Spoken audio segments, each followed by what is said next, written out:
আমি বানপীড়িত অঞ্চলত ঘূৰি থকাৰ কাৰণে বানপানী অঞ্চলত ঘূৰি থকাৰ কাৰণে অসমৰ বিভিন্ন বিষয়বিলাকৰ ওপৰত আমাৰ মতামতবিলাক ব্যক্ত কৰিবলৈ সুযোগ লাভ কৰা নাই। এই সময়খিনিত এটা ডাঙৰ ঘটনা হ'ল যোৱা 4 দিনত যে আমাৰ SDG যিটো ইণ্ডেক্স ভাৰতবৰ্ষৰ বিভিন্ন ৰাজ্যবিলাকৰ ছাষ্টেইনেবল ডেভেলপমেণ্ট গ'ল ইণ্ডেক্স সেই ইণ্ডেক্সৰ প্ৰতিবেদন নীতি আয়োগে প্ৰকাশ কৰিছে আৰু নীতি আয়োগৰ সেই প্ৰতিবেদনত অসমক ভাৰতবৰ্ষৰ 28খন ৰাজ্যৰ ভিতৰত 23 নম্বৰত স্থান দিছে।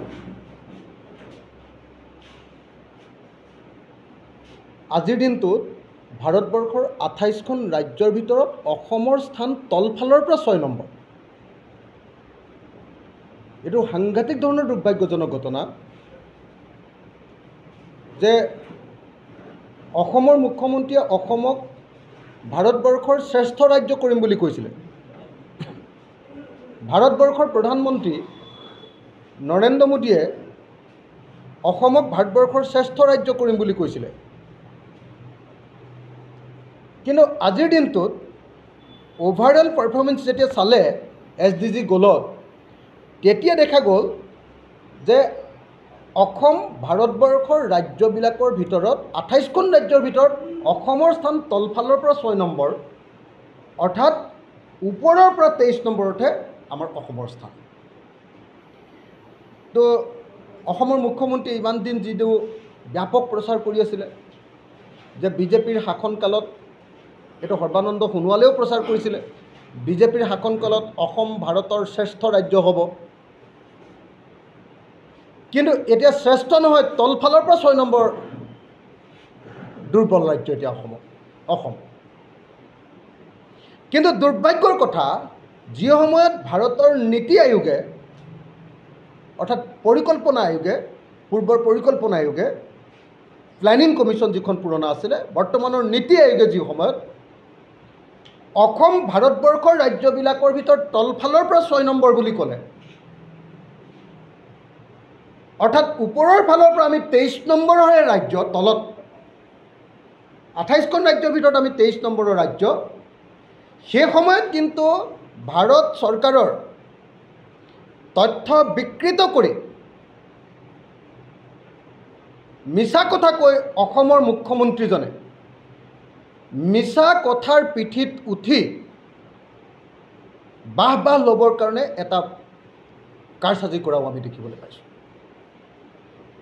আজি অসমৰ মুখ্যমন্ত্ৰীজনে সাংঘাতিক ধৰণৰ কথা কৈ পেলালে, বোলে ভাৰতৰ আজিৰ দিনটোত ডেভেলপমেণ্ট ৰেট যিটো SDG যিটো ৰেট স্ক'ৰ যিমান, বোলে অসমৰো সিমানেই।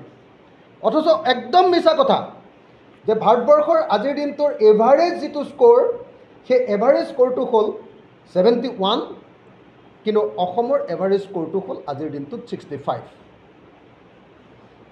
অৰ্থাৎ ভাৰতবৰ্ষৰ এভাৰেজ ৰাজ্যবিলাকৰকৈও অসমৰ অৱস্থা বেয়া। 1 নম্বৰখনতো 79, প্ৰায় 80% পাইছে তেওঁলোকে নম্বৰ। আমি পাইছোঁ 65%। 65%টো আকৌ গোটেই ভাৰতবৰ্ষৰ ৰাজ্যবিলাকে পোৱা নম্বৰটো হ'ল 71, 71%। যি সময়ত গোটেই ভাৰতবৰ্ষৰ একেবাৰে দুখীয়া ধনী চব ৰাজ্য মিলি এভাৰেজ বা গড়ে 71% নম্বৰ পাইছে, সেই সময়ত অসম যি ভাৰতবৰ্ষৰ শ্ৰেষ্ঠ ৰাজ্য হ'ব বুলি কৈছিলে, অসম ভাৰতবৰ্ষৰ আটাইতকৈ ধনী ৰাজ্য হ'ব বুলি কৈছিলে, সেই ৰাজ্যখনে আজিৰ দিনটোত নম্বৰ পাইছে মাত্ৰ 65। মই আকৌ কৈছোঁ যে ভাৰতবৰ্ষৰ ৰাজ্যবিলাকে নম্বৰ পাইছে সামগ্ৰিকভাৱে গড়ে 71, আৰু আমাৰ অসমে পাইছে 65, আৰু আটাইতকৈ বেছি নম্বৰ পোৱা উত্তৰাখণ্ডই পাইছে 79 বা 80। 79 মানে 80ৰ ওচৰা-ওচৰি, 79। গতিকে অসমৰ মুখ্যমন্ত্ৰীয়ে ভুৱা প্ৰচাৰ কৰি তেওঁ যিটো বাহ ল'ব খুজিছে তাক নিন্দা কৰিছোঁ, আৰু প্ৰকৃত অৰ্থত ৰাজ্যখনৰ উন্নয়নৰ কাৰণে কাম কৰিবৰ কাৰণে আমি অসমৰ মুখ্যমন্ত্ৰীক দাবী জনাইছোঁ। বিজেপিয়ে কথাই কথাই কয় যে অসমক শ্ৰেষ্ঠ ৰাজ্য কৰিম। কথাই কথাই কয় যে অসম 1 নম্বৰ ৰাজ্য হ'ব ভাৰতবৰ্ষৰ, কিন্তু আজিৰ দিনটোত 28খন ৰাজ্যৰ ভিতৰত অসম 23 নম্বৰ ৰাজ্য। অসম যদি 23 নম্বৰ ৰাজ্য হয়, অসমক 1 নম্বৰ ৰাজ্য কৰিবৰ কাৰণে অতি কমেও 1000 বছৰমান লাগিবগৈ চাগে। অথচ অসমৰ মুখ্যমন্ত্ৰীয়ে কৈছে যে সাংঘাতিক আমাৰ পাৰফৰ্মেঞ্চ ভাল হৈছে, একদম অসম ভাৰতবৰ্ষত এতিয়া দপদপাই আছে। এনেকুৱা ধৰণৰ মিছলীয়া মুখ্যমন্ত্ৰী এজন পোৱাটো, এটা সাংবিধানিক পদত এজন মিছলীয়া মুখ্যমন্ত্ৰী পোৱাটো দুৰ্ভাগ্যজনক। মই আপোনালোকৰ সন্মুখত এই মুহূৰ্তত ৰাজ্যবিলাকৰ ক্ৰম SDG গ'ল ইণ্ডেক্সত ৰাজ্যবিলাকৰ ক্ৰম অনুসৰি ৰাজ্যবিলাকৰ নামটো পাঠ কৰি দিলে তেতিয়াহ'লে গম পাব যে অসমৰ অৱস্থা কেনেকুৱা।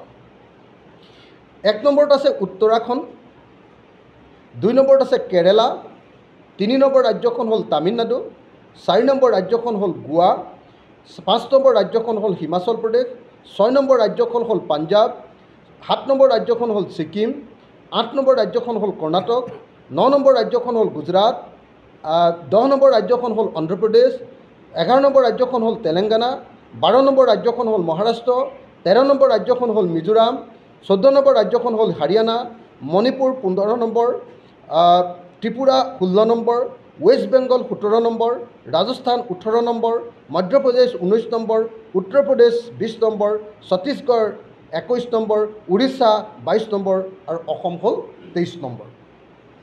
অসমৰ পাছত যিকেইখন ৰাজ্য আছে সেইকেইখন হ'ল অৰুণাচল প্ৰদেশ, মেঘালয়া, নাগালেণ্ড আৰু ঝাৰখণ্ড আৰু বিহাৰ। এই 5খন ৰাজ্য অসমতকৈ তলত আছে। আটাইতকৈ বেয়া ৰাজ্যৰ পাৰফৰ্মেঞ্চ দেখুৱাইছে বিহাৰে আৰু অসমে বেয়া ৰাজ্যৰ পাৰফৰ্মেঞ্চ দেখুৱাইছে 6 নম্বৰত। তলফালৰ পৰা যদি গাই যাওঁ, আটাইতকৈ বেয়া ৰাজ্যখন SDG গ'লৰ যিটো আছে ছাষ্টেইনেবল ডেভেলপমেণ্ট গ'ল ইণ্ডেক্সত একেবাৰে বেয়া। তলফালে 1 নম্বৰত আছে বিহাৰ, তলফালৰ পৰা ঝাৰখণ্ড আছে 2 নম্বৰত, তলফালৰ পৰা নাগালেণ্ড আছে 3 নম্বৰত, তলফালৰ পৰা মেঘালয় আছে 4 নম্বৰত, তলফালৰ পৰা অৰুণাচল প্ৰদেশ আছে 5 নম্বৰত আৰু তলফালৰ পৰা অসম আছে 6 নম্বৰত তলফালৰ পৰা। অথচ অসমৰ মুখ্যমন্ত্ৰীয়ে কৈছিলে যে অসমক ভাৰতবৰ্ষৰ শ্ৰেষ্ঠ ৰাজ্য কৰিব। এতিয়া অসম ভাৰতবৰ্ষৰ 28খন ৰাজ্যৰ 23 নম্বৰ ৰাজ্য। আকৌ এবাৰ ৰিপিট কৰি দিব খুজিছোঁ যে অসমৰ মুখ্যমন্ত্ৰীয়ে সাংঘাতিক মিছা কথা কয়, মিছা তথ্যৰে অসমৰ জনগণক বিভ্ৰান্ত কৰিব খুজিছে। অসমে গোটেই ভাৰতবৰ্ষৰ ৰাজ্যবিলাকৰ ভিতৰত তলফালৰ পৰা 6 আৰু ওপৰৰ ফালৰ পৰা 23 নম্বৰ ৰাজ্য হৈছে 28খন ৰাজ্যৰ ভিতৰত। ভাৰতবৰ্ষৰ আটাইতকৈ বেছি নম্বৰ পোৱা ৰাজ্যখনে 79 নম্বৰ পাইছে স্ক'ৰ, অসমে পাইছে 65, কিন্তু অসমৰ মুখ্যমন্ত্ৰীয়ে সংবাদমেল পাতি কৈছে যে অসমে 71 নম্বৰ পাইছে, স্ক'ৰ পাইছে। এইটো দুৰ্ভাগ্যজনক কথা। ভাৰতবৰ্ষৰ এভাৰেজ স্ক'ৰ নাম্বাৰহে 71, কিন্তু অসমেও 71 পোৱা বুলি কৈ আমি এভাৰেজৰ সমানেই আছোঁ। আমি দুখীয়া ৰাজ্য নহয়, আমি দুৰ্বল ৰাজ্য নহয়, আমি বৰ ভাল ৰাজ্য বুলি ক'বলৈ, উন্নত ৰাজ্য বুলি ক'বৰ কাৰণে চেষ্টা কৰি অসমৰ মুখ্যমন্ত্ৰী সাংবিধানিক পদত থকা এজন মানুহে সম্পূৰ্ণ মিছা কথা কৈ অসমীয়া জাতিটোক ৰামঠগন দিব খুজিছে। এতিয়া আমি যদি SDG গ'লত এটা এটাকৈ চাওঁ, কোনটো ঠাইত ক'ত আমি ভাল কৰিছোঁ আৰু ক'ত বেয়া কৰিছোঁ। যদি কোৱালিটি এডুকেশ্যনৰ ক্ষেত্ৰত বাৰম্বাৰ সেইকাৰণে অসম চৰকাৰক আমি কৈ আছিলোঁ যে আটাইতকৈ গুৰুত্ব দিবলগীয়া বিষয়টোৱে হ'ল কোৱালিটি এডুকেশ্যন, গুণগত শিক্ষা।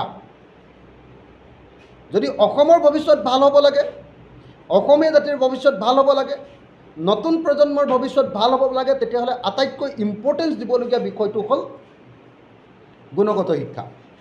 সেইকাৰণে অসম বিধানসভাত মই গুণগত শিক্ষা, কোৱালিটি এডুকেশ্যনৰ ওপৰত এখন বিলো আনিছোঁ।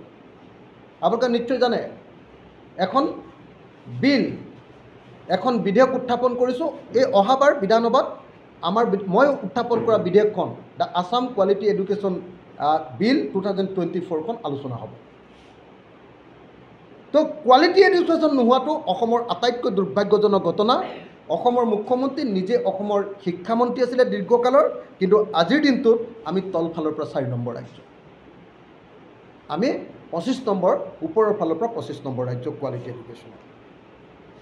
ক্ষুধা নিবাৰণ জিৰ' হাংগাৰ, খাবলৈ পোৱা বা নোপোৱা বুলি যে আমি যাক কওঁ, ক্ষুধাৰ্ত মানুহৰ সংখ্যা কিমান, এই হিচাপটো যদি লওঁ তেতিয়াহ'লে গোটেই ভাৰতবৰ্ষৰ ভিতৰত আটাইতকৈ খাবলৈ নোপোৱাকৈ থকা ৰাজ্য ক্ষুধাপীড়িত,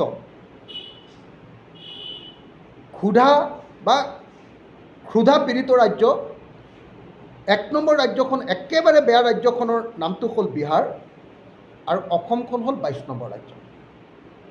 তাৰমানে আমি 7 নম্বৰত পৰিছোঁ তলফালৰ পৰা, 7 নম্বৰত পৰিছোঁ আমি তলফালৰ পৰা ক্ষুধাৰ ক্ষেত্ৰত, জিৰ' হাংগাৰৰ ক্ষেত্ৰত।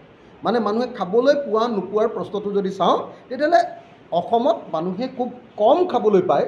সেই প্ৰশ্নটোৰ পিনৰ পৰা যদি চাওঁ তেতিয়াহ'লে অসমখন 28খন ৰাজ্যৰ ভিতৰত 22 নম্বৰতহে পৰিছে আৰু তলফালৰ পৰা 7 নম্বৰত পৰিছে। তাৰপিছত ভাল স্বাস্থ্য, good health and well being, এইটোত যদি চাওঁ তেতিয়াহ'লে চাব যে অসমৰ স্বাস্থ্যমন্ত্ৰী আৰু শিক্ষামন্ত্ৰী আছিলে হিমন্ত বিশ্ব শৰ্মা। এতিয়া নতুনকৈ আকৌ স্বাস্থ্যমন্ত্ৰী অসমৰ হিমন্ত বিশ্ব শৰ্মা। ভাৰতবৰ্ষৰ 28খন ৰাজ্যৰ ভিতৰত আটাইতকৈ তলত পৰিছে মধ্যপ্ৰদেশ 28 নম্বৰত, আৰু অসম পৰিছোঁ 25 নম্বৰত, অসম তলফালৰ পৰা 5 নম্বৰ। স্বাস্থ্যখণ্ডত আমি অসম, স্বাস্থ্য সেৱাত আমি অসম তলফালৰ পৰা 4 নম্বৰ। কিমান দুৰ্ভাগ্যজনকতা আপোনালোকে নিজে লক্ষ্য কৰক। বিশুদ্ধ খোৱা পানী প্ৰদানৰ ক্ষেত্ৰত আৰু চেনিটেশ্যন বা স্বচ্ছতাৰ ক্ষেত্ৰত গোটেই ৰাজ্যবিলাকৰ ভিতৰত বিশুদ্ধ খোৱা পানী নোপোৱা ৰাজ্যখনৰ নাম ৰাজস্থান। এইটো তেওঁলোক 28 নম্বৰত পৰিছে আৰু আমি 22 নম্বৰত পৰিছোঁ। আমি তলফালৰ পৰা 7 নম্বৰ, ওপৰৰ ফালৰ পৰা আমাৰ খোৱা পানী পোৱাৰ ক্ষেত্ৰত 22 নম্বৰ। লিংগ সমতাৰ ক্ষেত্ৰত জেণ্ডাৰ ইকুৱেলিটি, অসমৰ মুখ্যমন্ত্ৰীয়ে খুব মহিলাৰ কথা কয়,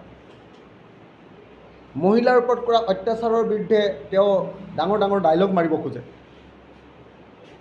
কিন্তু দুৰ্ভাগ্যজনকভাৱে জেণ্ডাৰ ইকুৱেলিটিৰ ক্ষেত্ৰত যি সময়ত আমি দেখিছোঁ যে নাগালেণ্ডে 1 নম্বৰত লাভ কৰিছে, তাত মহিলাৰ মৰ্যাদা আছে নাগালেণ্ডত 1 নম্বৰ, আমি 25 নম্বৰ কৰিছোঁ।